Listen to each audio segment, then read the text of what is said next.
इस वीडियो में मैं एपिस्टेमोलॉजिकल बेसिस ऑफ एजुकेशन के बारे में चर्चा करूंगा। साथ ही मैं देखूंगा कि नॉलेज और इन्फॉर्मेशन में क्या डिफरेंसेस है, नॉलेज और साथ ही स्कूल में क्या डिफरेंसेस है, टीचिंग और ट्रेनिंग में क्या डिफरेंसेस होते हैं, और इसके बाद हम लास्ट में देखेंगे रीज़न और बिलीफ में क्या डिफरेंसेस है। तो वीडियो थोड़ा सा लंबा हो सकता है क्योंकि मैं एक एक पॉइंट को बहुत बारीकी से क्लियर कर दूंगा इस वीडियो में, और आपको ज़्यादा माथा पे जोर देने की ज़रूरत भी नहीं होगी। तो छोटा छोटा बेसिक पॉइंट्स पे ध्यान देंगे और हम आगे बढ़ेंगे। तो पहले एपिस्टेमोलॉजिकल ये टर्म जो है ना फिलोसफी का, इसका मीनिंग क्या होता है, तो हम आगे बढ़ेंगे।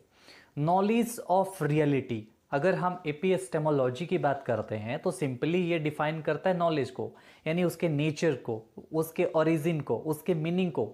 ऑल अबाउट नॉलेज हम उसे पढ़ते हैं जिस ब्रांच में, उसे बोलते हैं एपिस्टेमोलॉजी। तो नॉलेज ऑफ रियलिटी इसमें चेक करते हैं हम। Analyse about the validity of source of knowledge.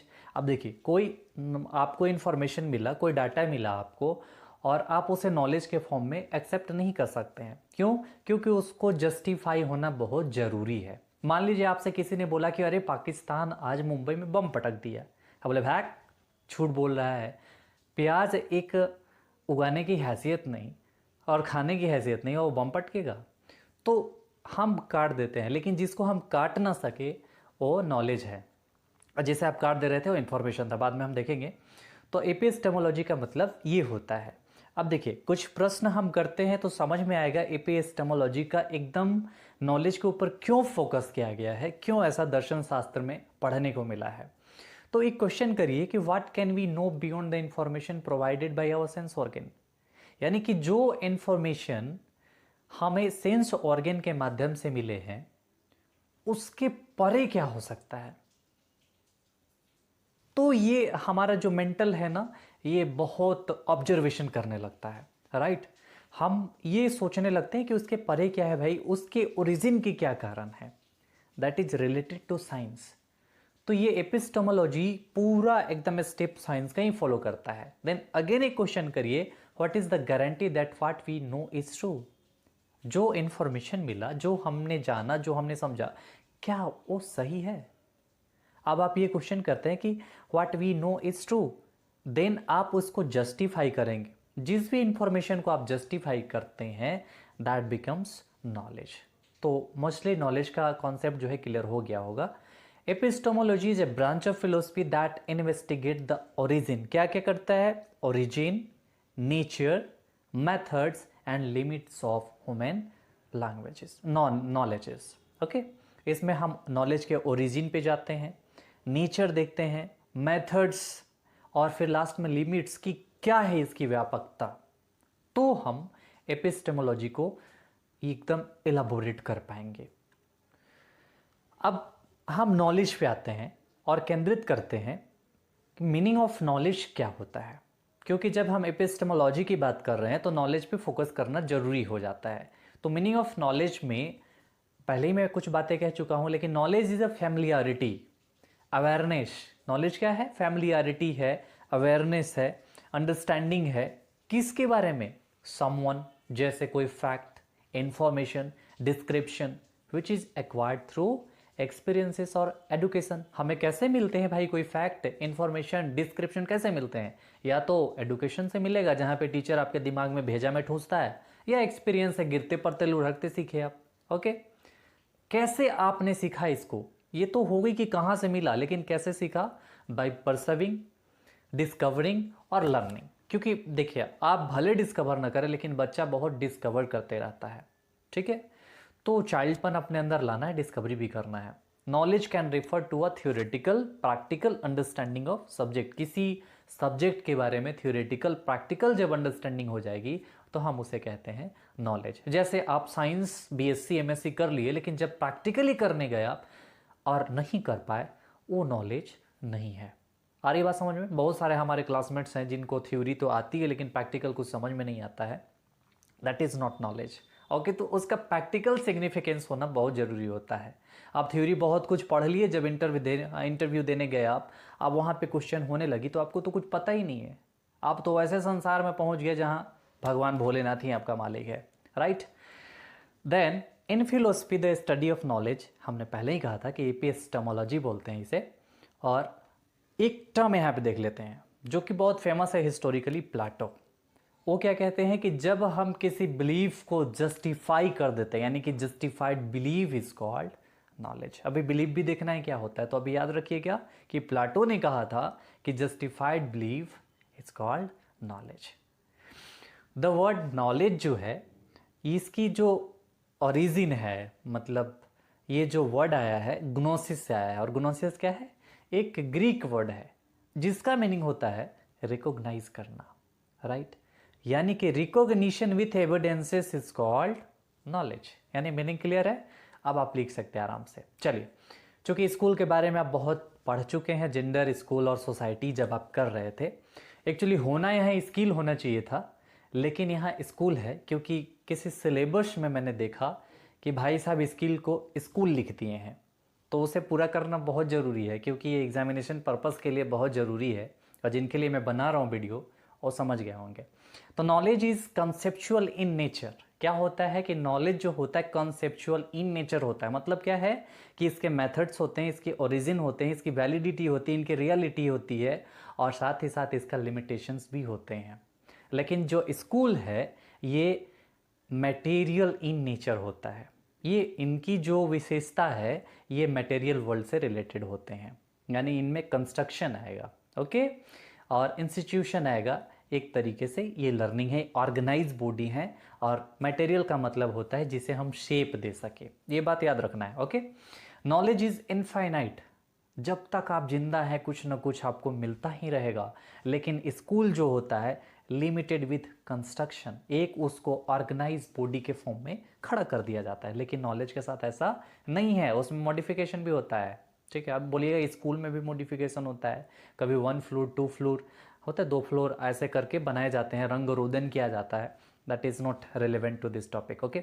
No final word can ever be said any discipline they are based of professional, यानी किसी भी नॉलेज को आप उसको बेस्ड नहीं कह सकते। व्हाई, ऐसा क्यों कह रहे हैं भाई, it is subjected to criticism, उसका वो फाइनल रूप नहीं है, क्योंकि इसके बाद इसका क्रिटिसिज्म होगा, कॉरेक्शन होगा, कॉन्ट्रडिक्शन होंगे, चेंजेस होंगे, मॉडिफिकेशन होंगे, ठीक है।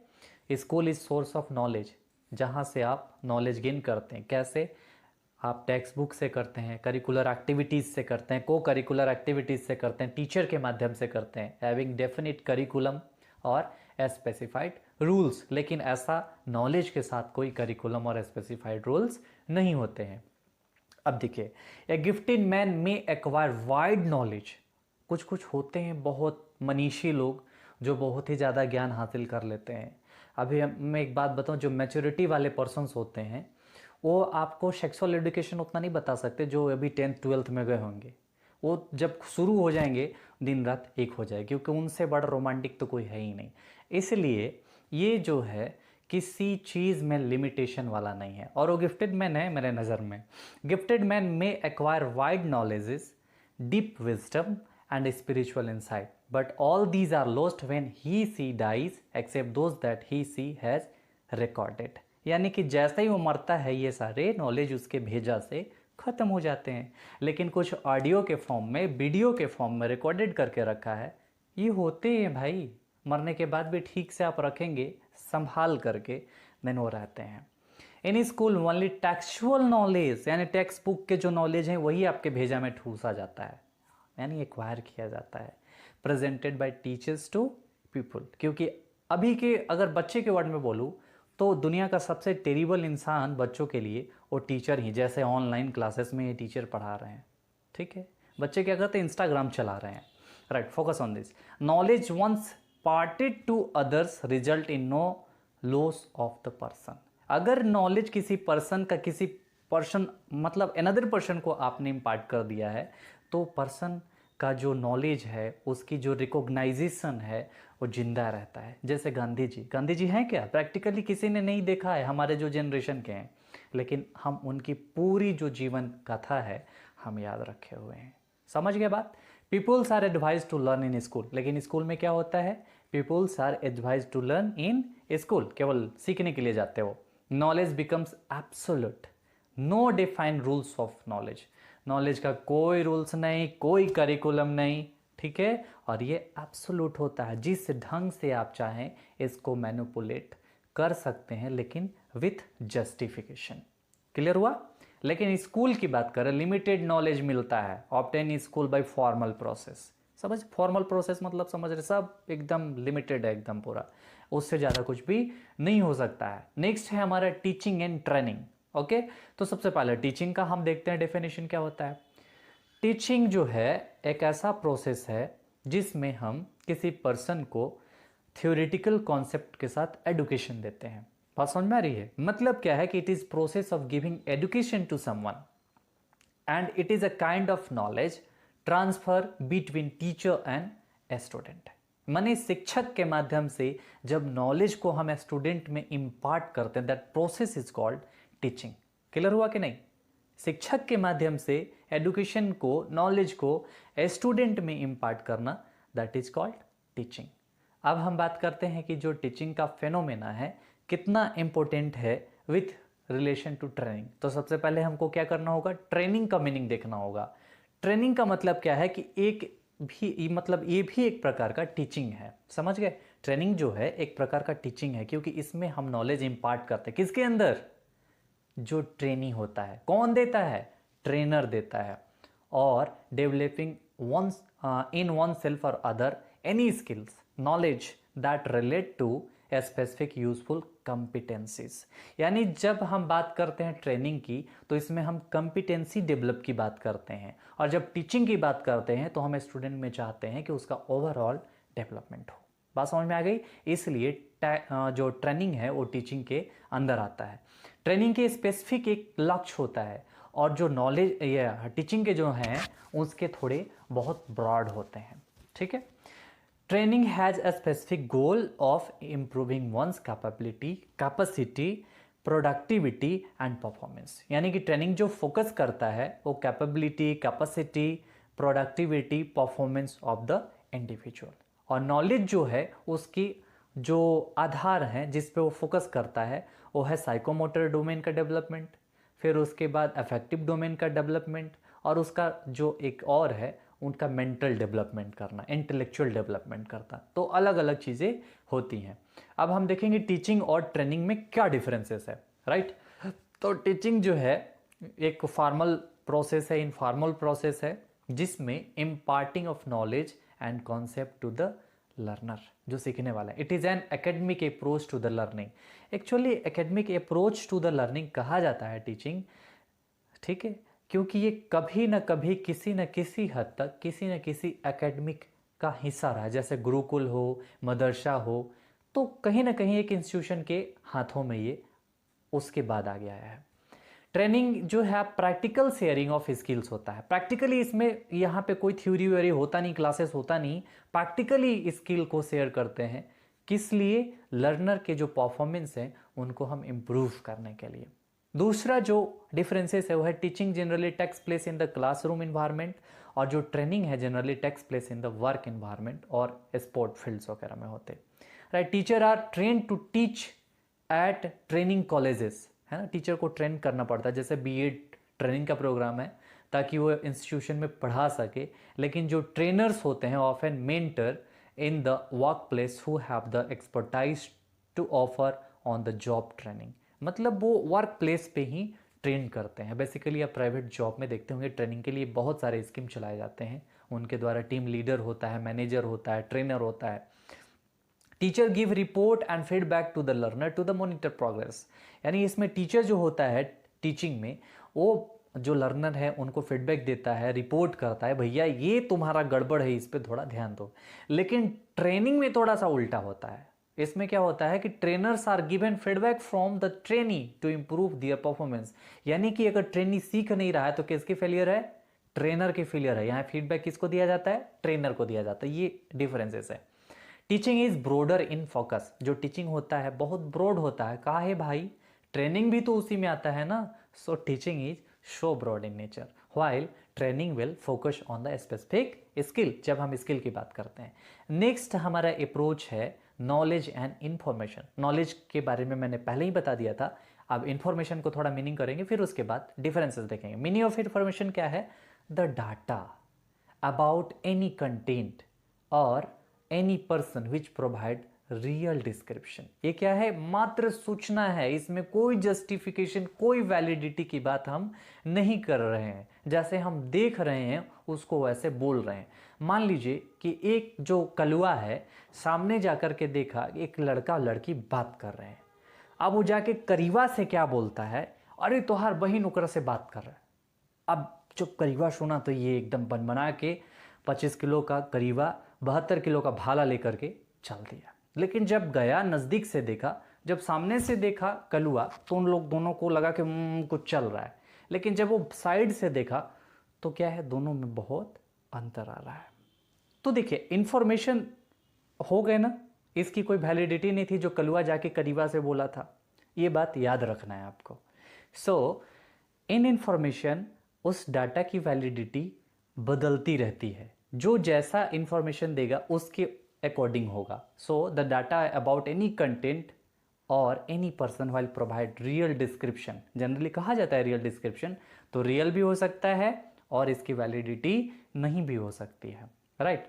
The collection of content through a study, अब क्या है, ये ऑक्सफोर्ड डिक्शनरी के अनुसार कहता है कि collection of content through a study, communication, research is called information, है ना। कि जब आप स्टडी करते, कम्युनिकेशन करते, रिसर्च करते, जो वहाँ से आप डाटा या कंटेंट कलेक्ट करते हैं, दैट इज कॉल्ड इंफॉर्मेशन। तो इंफॉर्मेशन मिसलीडिंग भी होता है, लेकिन नॉलेज कभी मिसलीडिंग नहीं होता है। जैसे मान लीजिए कि केंद्र सरकार की कोई योजनाएं आती हैं तो उसमें वो बोलते हैं कि ये हमारा स्कीम होगा, लेकिन जो विपक्ष के नेता हैं बोलते नहीं, इससे तो देश बर्बाद हो जाएगा। तो इन्फॉर्मेशन अलग अलग होते हैं, फिर जो केंद्र सरकार की योजना वाले लोग हैं उसको जस्टिफाई करते हैं, दैट बिकम्स नॉलेज। तो हमें इन्फॉर्मेशन नॉलेज पे फोकस करना है। अब थोड़ा सा डिफरेंसेस देख लेते हैं। तो knowledge can not really be manage because it reside in one's mind, क्योंकि नॉलेज को हम मैनिपुलेट नहीं कर सकते क्योंकि ये के भेजा में होता है, दिमाग में होता है, ठीक। Information is much more easily identified, इसे आइडेंटिफाई किया जाता है, रिकॉग्नाइज किया जाता है, डिस्ट्रीब्यूट किया जाता है। तो ये लंबा थोड़ा सा प्रोसेस होता है। Knowledge is the broadest, knowledge जो है ब्रॉडेस्ट है, क्योंकि इन्फॉर्मेशन भी इसी में आ जाता है जब उसका जस्टिफिकेशन हो जाए, ठीक है। तो ब्रॉडेस्ट होता है, जैसे it include fact, ideas, understanding and the totality of what is known, जो आप चीज जान रहे हो उसका origin, nature, method, limitation, everything about that data. लेकिन इंफॉर्मेशन की बात करें, is usually construed and being narrower in scope than knowledges. समझ के बात को? The process of acquiring knowledge is a science in targeted at discovering some new objective law, जिसका related to all phenomena of the reality. मतलब क्या है, ऐसे data को हम एक लॉ के फॉर्म में रिप्रेजेंट करते हैं जो कि रियलिटी से रिलेटेड हो और जिसके डेवलपमेंट में साइंस का इस्तेमाल किया गया हो। तो नॉलेज क्या है, साइंटिफिक अप्रोच का होता है, लेकिन information explain already exist in the science. मतलब जो उस चीज में है हमने उसको अप्रोच करके उसको डिस्ट्रीब्यूट किया है ना। लॉज ऑल फेनोमेना, मतलब जो चीज़ें हैं केवल हम उसके बारे में बता दिए, जो लॉज हैं या कोई फेनोमेना है हम उसको बता रहे हैं, दैट इज इंफॉर्मेशन। जब उसके डेप्थ को रिप्रेजेंट कर रहे हैं, मेंटल एक्सप्रेशन को रिप्रेजेंट कर रहे हैं, दैट बिकम्स नॉलेज। अच्छा, नॉलेज जो होता है डायनेमिक इन नेचर होता है, ये एनवायरनमेंट के अकॉर्डिंग उसको अलग अलग रूपों में जस्टिफाई किया जाता है। और जो इन्फॉर्मेशन स्टैटिक होता है, किसी के माइंड का, जैसे मान लीजिए मेरे पास आज नॉलेज है, जब मैं पीएचडी कंप्लीट कर लूंगा तो मेरे पास उसका जस्टिफिकेशन कुछ और हो जाएगा। लेकिन जो इन्फॉर्मेशन है ना, उसकी तो आंतरिक जो है इम्प्लिसिटी तो होती ही नहीं है, इसलिए क्या है वो स्टैटिक ही रह जाता है। बात समझ में आ गई? अगला जो डिफरेंसेस है नॉलेज का, टैक्सिट और इम्प्लिसिट होता है, इसमें अंतर्निहित होता है, बहुत ब्रॉडेंस होते हैं। जो जैसा नॉलेज को इंटरप्रेट करेगा उस तरह का होता है, क्योंकि मेंटल एबिलिटी पे डिपेंड करता है। लेकिन जो इन्फॉर्मेशन है वो एक्सप्लिसिट होता है, मतलब सुस्पष्ट, जो देखा बोला, कोई इंटरनल फिनोमेना नहीं। इन्वॉल्व अवेयरनेस, नॉलेज में क्या होता है, involve awareness and institution depending on the maturity of the individual. यानी नॉलेज का जो कॉन्सेप्ट है मैच्योरिटी पे भी डिपेंड करता है। अगर वो छोटा है और उसमें मतलब गॉड गिफ्टेड माइंड नहीं है तो थोड़ी सी वो लेवल कम होगी इंटरप्रिटेशन की। लेकिन इस तरह का इंफॉर्मेशन की बात करें तो ये डिपेंड नहीं करता, does not involve awareness and institution, right. It get information and modify to make it useful. क्या होता है कि जो नॉलेज है इंफॉर्मेशन लेता है, मॉडिफाई करता है और उसे यूजफुल बना देता है, लेकिन इसमें जो इंफॉर्मेशन उसमें केवल प्रोसेस्ड डाटा होते हैं, प्रोसेसिंग किया जाता है, जो देखा उसी को उसी फॉर्म में प्रोसेस कर दिया। Identical reproduction is not possible, knowledge का आप आइडेंटिकल रिप्रोडक्शन नहीं कर सकते क्योंकि वो जो है अलग अलग जस्टिफाई होता है, लेकिन कैन बी इजिली रिप्रोड्यूस, जो इन्फॉर्मेशन है उसको रिप्रोड्यूस आसानी से उसी फॉर्म में आप लिख के भी दे सकते हैं किसी को, ठीक है। Most knowledge is based on information, क्योंकि जो इन्फॉर्मेशन आता है उसको जस्टिफाई करते हैं और वो नॉलेज बन जाता है। और जो इन्फॉर्मेशन है ये क्या होता है कि जब तक उसकी वैलिडिटी ना हो तब तक वो नॉलेज नहीं बनता है। So all information need not lead to knowledge. Clear हो गया। नेक्स्ट जो फिनोमिना है रीजन एंड बिलीफ, हम इसे अब क्लियर करते हैं। तो सबसे पहले रीजन का मीनिंग जानेंगे। अब रीजन और बिलीफ का मतलब समझ लीजिए क्या होता है। अब देखिए, रीजन का मतलब होता है जिसमें लॉजिक, सेंस वगैरह लगे। बिलीफ में ऐसा कुछ होता नहीं है। बचपन की एक इवेंट से बता रहा हूँ। जब गांव में शादी होती थी कहीं दूर वाले गांव में, तो हम लोग टेलीविजन देखने के लिए, क्योंकि बारात में वो टेलीविजन लेके आते थे, हमारे गांव में टेलीविजन होता नहीं था। अब रात के 12 बजे, 1 बजे, 2 बजे वो शो खत्म हो जाता था, क्योंकि उस समय तक पूरा शादी का रस्म खत्म हो जाता था, भोर में वो चले जाते थे, राइट। तो होता क्या था कि हम लोग रात में ही आते, कभी कभी मैं अकेला ही चला जाता था क्योंकि मैं मूवी का शौकीन था। अब उधर से रात में आया और कोई बोला इमिलिया बान के पास भूत रहता है, अब तो मेरे पैर रुक गए, मेरे हालत खराब। This is belief. यहाँ पे कोई एविडेंसेस है नहीं, किसी ने कहा वहाँ भूत होता है, मैंने तो कभी देखा ही नहीं, मैंने कभी इंटरप्रेट किया ही नहीं, कभी लॉजिक लगाया ही नहीं, कभी सेंस लगाया ही नहीं। This is believe. अब क्या है, वहीं से घूमे फिर बारात में चले गए, बोले सुबह होगा तो जाएंगे। एक दिन अचानक क्या हुआ कि जब इमली का फल लगा उस पर, तो मैं चढ़ के खा रहा था, अचानक आया इस पर तो भूत होता है। लेकिन अब लगभग 60 फीट ऊपर, अब मैं दौड़ के कैसे भाग सकता। अब वहां पे लॉजिक लगा कि अगर भूत होता तो चढ़ने कैसे देता, अगर भूत होता तो उठा के फेंक देता। ये जो आप नया नया इंटरप्रिटेशन कर रहे हैं, नया नया लॉजिक लगा रहे हैं, नई सेंस लगा रहे हैं, दिस बिकम रीजन। बड़ा साधारण सा है लेकिन आपके समझ में आ गया होगा। सो मीनिंग ऑफ रीजन क्या है? Reason is the capacity for consciously making sense. अब ये कॉन्शियसली होगा तब तो माइंड होगा, उसमें सेंस ना। अब पहले से ही मुर्दा है तो उसमें क्या सेंस होगा?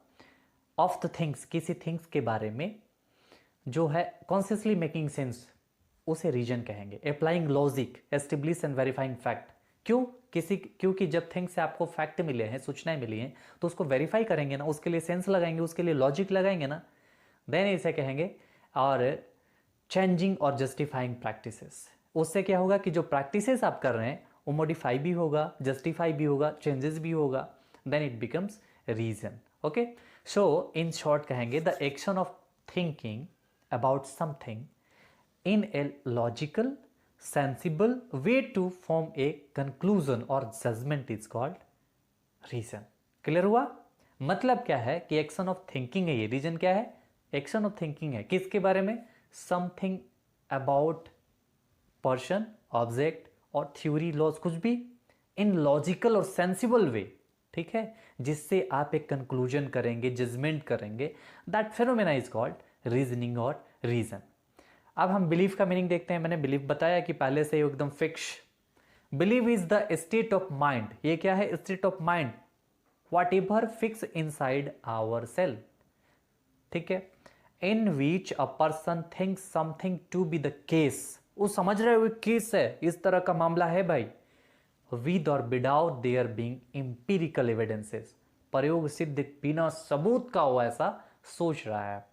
To prove that something is the case with factual certainty, यानी कि कोई factual certainty है या नहीं है बिना empirical evidences के, that is called belief। यानी short में कहेंगे belief is an acceptance that a statement is true। क्या है कि acceptance of a statement है कि वो सही है। किस आधार पे? मतलब बिना सबूत का कि कुछ चीजें वहां है, that is believe. So believe is an acceptance that a statement is true और that something exist without evidences. Clear? Believe is develop in man from infancy. जब आप छोटे होते हैं ना, उसी समय से डराया जाता है, चंदा मामा दूर के, पुआ पकावे गुड़ के। चंदा मामा आदमी है, पुआ पकाएगा। सो क्या है? बिलीव है। ये रीजन नहीं है, चूंकि बच्चा छोटा होता है उसको भूलवाना है। So believe develop in man from infancy, उसके अंदर ये डेवलप किया जाता है कुछ दिन तक, तो ये समझता है कि चंदा मामा सच में पुआ पकाते होंगे, लेकिन दैट इज बिलीफ। अब आते हैं हम इसके डिफरेंसेस पे, तो रीजन और बिलीफ में क्या डिफरेंसेस है। चलिए, reasons associated with psychological components, यानी क्या होता है, इसमें साइकोलॉजी होती है, इसमें साइंस निहित होता है, साइंटिफिक होता है रीजन, लॉजिक सेंस होते हैं इसमें। लेकिन believe associated with philosophical components, इसमें दार्शनिक विचारधाराएं होती हैं। रीजन मेक्स साइंटिफिकली क्लियर है, और बिलीव मेक नॉट साइंटिफिकली, इसमें कोई साइंस वाइंस नहीं होता, क्योंकि हम एविडेंस तो खोज ही नहीं रहे, बस मान लिए कि इसमें भूत रहता है तो रहता है। क्लियर।